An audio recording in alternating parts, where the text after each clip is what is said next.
Dear viewers, আমরা আজকের এই ভিডিওতে DC 12 volt to AC 220 volt inverter তৈরি করার জন্য একটি পিসিবি সার্কিট তৈরি করা শিখব।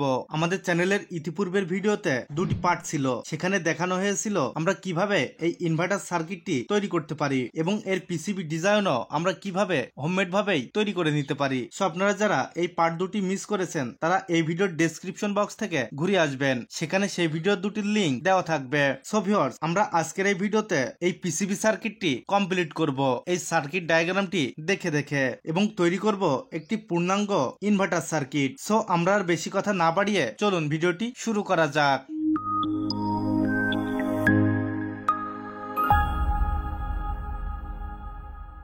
Deer viewers, DC 12 volt to AC 220 volt inverter সার্কিটটি তৈরি করার জন্য আমাদের প্রয়োজন হবে একটি পিসিবি বোর্ড। আমরা পিসিবি বোর্ডটি পূর্বে থেকেই এই সার্কিট ডিজাইন অনুযায়ী তৈরি করে নিয়েছি। আমাদের প্রয়োজন হবে একটি CD4047 আইসি, আমাদের প্রয়োজন হবে একটি 104 পিএফ ক্যাপাসিটর, আমাদের আরো প্রয়োজন হবে একটি 10K রেজিস্টর, আমাদের আরো প্রয়োজন হবে একটি 50K পোটেনশিওমিটার বা আমাদের প্রয়োজন হবে একটি 503 পোটেনশিওমিটার, আমাদের আরো প্রয়োজন হবে একটি 1K রেজিস্টর, আমাদের আরো প্রয়োজন হবে একটি 330 ওহমস রেজিস্টর বা আমরা যদি এখানে একটি 100 ওহমস রেজিস্টর ব্যবহার করি তবুও সমস্যা নেই। আমাদের আরো প্রয়োজন হবে একটি 1K রেজিস্টর, প্রয়োজন হবে একটি এলইডি, আমাদের আরো প্রয়োজন হবে একটি 2200 ইএফ ক্যাপাসিটর। সো আমরা এখানে 2200 ইএফ 35 ভোল্ট ক্যাপাসিটর ব্যবহার করছি।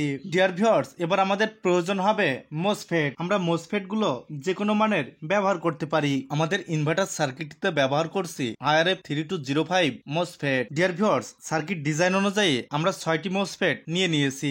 এবার ডিজাইন অনুযায়ী আমাদের প্রয়োজন হবে 6টি 100 ohms 1 watt resistor. Dear viewers, circuit design অনুযায়ী আমরা সকল কম্পোনেন্ট নিয়ে নিয়েছি। আমরা সার্কিট ডিজাইন অনুযায়ী কম্পোনেন্ট গুলোকে সুন্দর করে সাজিয়ে নিই।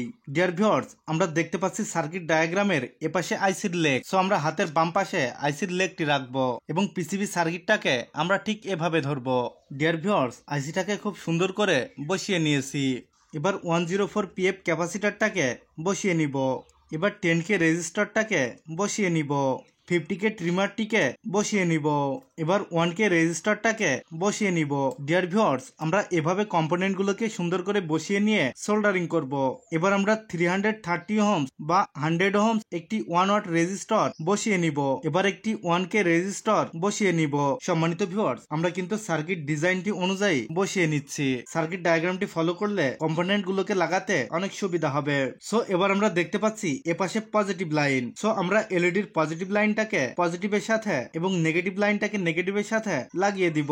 ডিয়ার ভিউয়ার্স, এবার মোসফেট গুলোর সাথে 100 ওহমস রেজিস্টর গুলোকে লাগিয়ে দিব। ডিয়ার ভিউয়ার্স, এবার আমরা মোসফেট গুলোকে ঠিক এভাবে ধরে এভাবে লাগিয়ে দিব। এজন্য আমরা মোসফেটের দিকে একটু লক্ষ্য করি। মোসফেটটিকে এভাবে ধরার পর হাতের বাম পাশের পিনটি মোসফেটের গেট পিন, মাঝখানের পিনটি ড্রেন পিন এবং সর্বশেষ ডান পাশের পিনটি সোর্স পিন। সো আমরা সার্কিট ডায়াগ্রামের দিকে একটু লক্ষ্য করি। আপনারা দেখতে পাচ্ছেন বাম পাশের পিনটি গেট পিন। সো আমরা গেট পিনের সাথে 100 ওহমস রেজিস্টর লাগিয়ে দিব এবং মাঝখানের পিন দিয়ে আমরা আউটপুট নিব এবং সোর্স পিন দিয়ে আমরা নেগেটিভ লাইন ইনপুট দিব। সো আমরা মোসফেটটিকে ঠিক এভাবে লাগাবো এবং হিটসিঙ্কটাকে আমরা বিপরীত পাশে লাগাবো। ডিয়ার ভিউয়ার্স, আমরা সেম ভাবে মোসফেট গুলোকে লাগিয়ে নিয়েছি। এবার 100 ওহমস রেজিস্টর গুলোকে লাগিয়ে নিব। ডিয়ার ভিউয়ার্স, আমি কম্পোনেন্ট গুলোকে সুন্দর করে সাজিয়ে নিয়েছি। আপনারা এই পিসিবি সার্কিটটির পরিবর্তে আপনারা সরাসরি আইসির সাথে কম্পোনেন্ট গুলোকে সোল্ডারিং করেও আপনারা ইনভার্টার সার্কিটটি তৈরি করতে পারবেন। বাট তার জন্য আপনারা পূর্বের ভিডিও অবশ্যই দেখে আসবেন, সেখানে খুব নিখুঁত ভাবে সার্কিট ডায়াগ্রামটির বর্ণনা করা হয়েছে। সো ভিউয়ার্স, এবার আমরা 2200 ইউএফ ক্যাপাসিটরটির নেগেটিভ লেগ হাতের ডান পাশে দিব এবং পজিটিভ লেগটাকে হাতের বাম পাশে দিব। সো আমরা ক্যাপাসিটরটাকে ঠিক এভাবে লাগিয়ে দিব। আমরা ক্যাপাসিটরটি অবশ্যই সতর্কতার সহিত লাগাবো, কেননা নেগেটিভ পজিটিভ লেগ যদি উল্টিয়ে যায় তাহলে পাওয়ার ইনপুট দিলেই ক্যাপাসিটরটি ব্লাস্ট হয়ে যাবে। ডিয়ার ভিউয়ার্স, সকল কম্পোনেন্ট গুলোকে সাজিয়ে নিয়েছি। এবার আমরা সুন্দর করে বিপরীত পাশে সোল্ডারিং করে দিব। ডিয়ার ভিউয়ার্স, আমরা সোল্ডারিং খুব নিখুঁত ভাবে করব, যেন কোনো লেগ কোনো লেগের সাথে ঠেকে না যায়। ডিয়ার ভিউয়ার্স, কম্পোনেন্ট গুলোকে সুন্দর করে সোল্ডারিং করে নিয়েছি। এবার লেগ গুলো সুন্দর করে কেটে ফেলবো।